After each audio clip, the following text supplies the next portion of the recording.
हमको बताते हैं कि हम भड़काऊ भाषण देते हैं। योगी आदित्यनाथ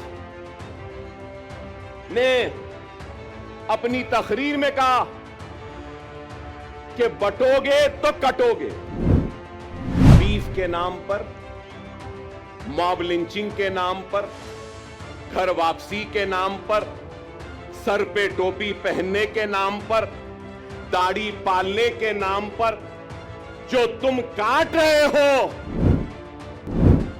महाराष्ट्र के औरंगाबाद जिले के संभाजी नगर में एआईएमआईएम की चुनावी सभा और मंच पर असदुद्दीन ओवैसी के छोटे भाई अकबरुद्दीन ओवैसी। तमाम चुनावी भाषणों के बीच अकबरुद्दीन ओवैसी को यूपी के सीएम योगी आदित्यनाथ का वो बयान याद आया जिसमें योगी ने बटेंगे तो कटेंगे वाला संदेश दिया। न्यूज चैनल में देखा जिसमें योगी आदित्यनाथ ने अपनी तकरीर में कहा कि बटोगे तो कटोगे। लोग काफी एतराज कर रहे हैं उस बात पर, मगर मैं ये कहूंगा, बीफ के नाम पर, मॉब लिंचिंग के नाम पर, घर वापसी के नाम पर, सर पे टोपी पहनने के नाम पर, दाढ़ी पालने के नाम पर जो तुम काट रहे हो, क्या ये तुम्हारी नफरत हिंदुस्तान के सबसे बड़ी अक़लियत से, क्या ये मुल्क को कमजोर नहीं कर रही है? इसका जवाब दो मुझे। अकबरुद्दीन ओवैसी ने अपने इसी भाषण में आगे कहा, देश में हिंदू और मुसलमान को लड़ाकर बीजेपी देश को कमजोर कर रही है। ये देश किसी एक का नहीं बल्कि यहाँ रहने वाले तमाम धर्म के लोगों का है। अगर हिंदू और मुसलमान को तुम लड़ाओगे, हिंदू और मुसलमानों को नफरत कराओगे, तो क्या यह मुल्क को कमजोर करने के बराबर नहीं है? और अगर मैं कह रहा हूं, मैं अकबर ओवैसी मुसलमान, ला इलाहा इल्लल्लाह मोहम्मद रसूलुल्लाह कलमा पढ़ने वाला मुसलमान, इस मुल्क का किराएदार नहीं है। योगी जितना तेरा हिंदुस्तान है उतना मेरा भी हिंदुस्तान है। हिंदुस्तान ना तेरी जागीर है ना मेरी जागीर है। हिंदुस्तान हिंदू, मुस्लिम, सिख, ईसाई, पारसी हर मजहब के मानने वालों का है। मजहब भगवान अल्लाह गॉड को नहीं मानने वाले का भी। संभाजी नगर की इसी चुनावी सभा में अकबरुद्दीन ओवैसी ने मीडिया पर भी सवाल उठाते हुए कहा कि मैं सच्चाई बोलता हूं तो मेरे बयान को भड़काऊ बता दिया जाता है। हमारी कोशिश वो पीछे जो मुसलमान है उसको आगे लाएं। हमारी कोशिश वो पिछड़ा हुआ मुसलमान उसको आगे लाएं।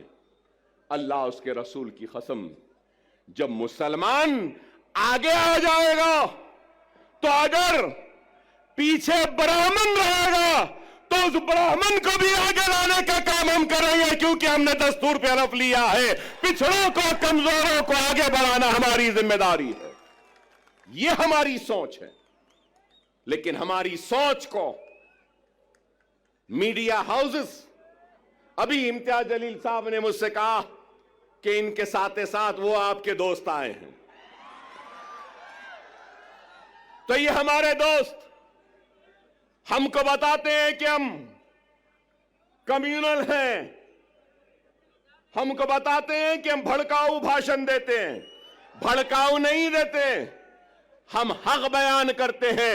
वो अलग बात है कि हमारी हक बयानी का जवाब इनके पास नहीं होता तो उसको भड़काऊ बना देते। अकबरुद्दीन ओवैसी ने इसी चुनावी मंच से महाराष्ट्र में महाअघाड़ी गठबंधन को लेकर न सिर्फ शरद पवार बल्कि राहुल गांधी से भी सवाल किए। मेरा एक ही सवाल है, हिंदुत्व पे अमल करने वाली जमातें शिवसेना, भारतीय जनता पार्टी, सही है ना? हिंदुत्व। अब हिंदुत्व की आइडियोलॉजी पे कायम रहने वाली शिवसेना के दो टुकड़े हो गए दो टुकड़े। आइडियोलॉजी तो दोनों की है एक ही। अब सवाल यह है कि कांग्रेस ने उद्धव ठाकरे से इत्तेहाद किया, पवार ने उद्धव ठाकरे से इत्तेहाद किया और एक 3 पार्टियों का एक गुट बना।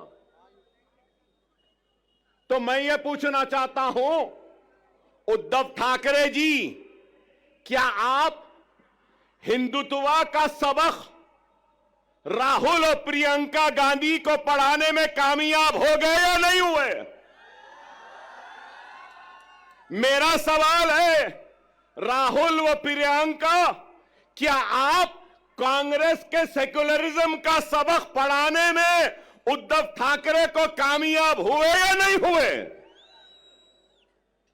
फिर मेरा सवाल है, शरद पवार साहब, क्या आप सेक्युलरिज्म का या आपकी जो भी आइडियोलॉजी है उसका सबक उद्धव ठाकरे और उस सेना को पढ़ाने में कामयाब हुए, या उद्धव ठाकरे हिंदुत्व का सबक पढ़ाने में आपको कामयाब हुए? अपना भाषण पूरा करने के 15 मिनट पहले अकबरुद्दीन ने चुनावी सभा में आए लोगों से कहा, अरे भाई 15 मिनट बाकी है, सब्र रखिए। अभी 15 मिनट।